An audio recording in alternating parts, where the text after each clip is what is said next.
আসসালামু আলাইকুম। Donald Trump এই নামটা শুধু একজন প্রেসিডেন্টের নাম না। এই নামটা মানে বিতর্ক, আগ্রাসন আর হঠাৎ করেই পুরো বিশ্বকে চমকে দেওয়ার মতো সিদ্ধান্ত।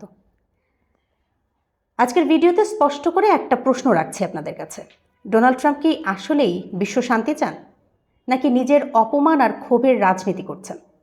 চলুন গ্রিনল্যান্ড থেকে শুরু করি।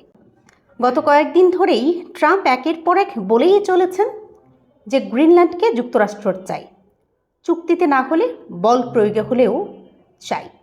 ডেনমার্কের স্বায়ত্তশাসিত অঞ্চল এই গ্রিনল্যান্ড, বরফে ঢাকা কিন্তু কৌশলগতভাবে অত্যন্ত গুরুত্বপূর্ণ একটা ভূখণ্ড। ট্রাম্পের যুক্তি কি? চীন আর রাশিয়ার আগ্রাসন ঠেকানোর জন্য নাকি গ্রিনল্যান্ড দরকার? কিন্তু প্রশ্ন হচ্ছে, এটাই কি পুরো সত্য?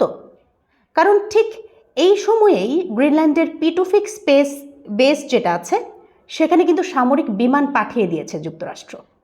বলা হচ্ছে এটা নাকি নিয়মিত প্রতিরক্ষার একটা কার্যক্রম।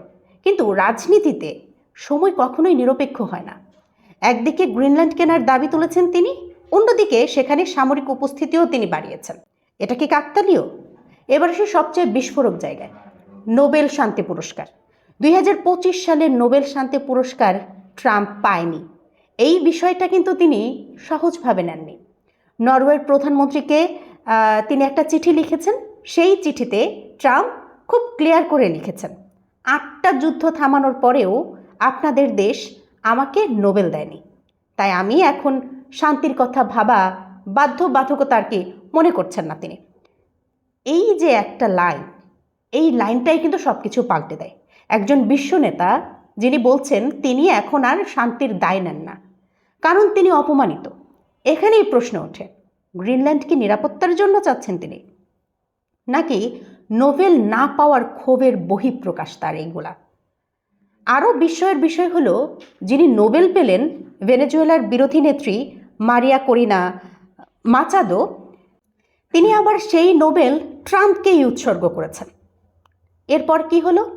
মার্কিন বাহিনী ভেনেজুয়েলায় অভিযান চালালো, স্ত্রীকে সহ প্রেসিডেন্ট মাদুরোকে নিউ ইয়র্কে নিয়ে আসা হলো।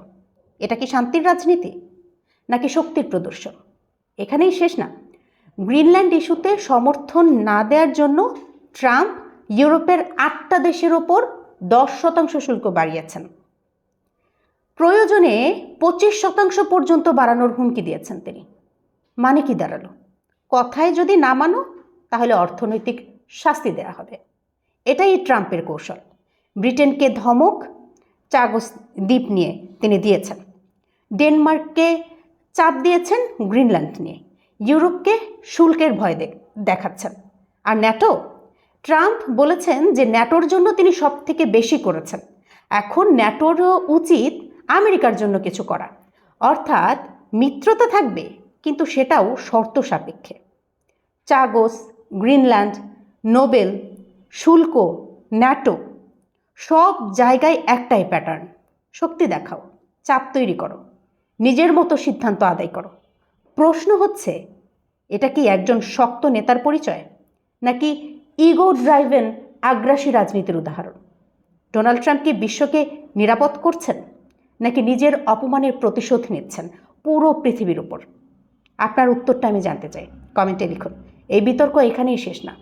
ধন্যবাদ।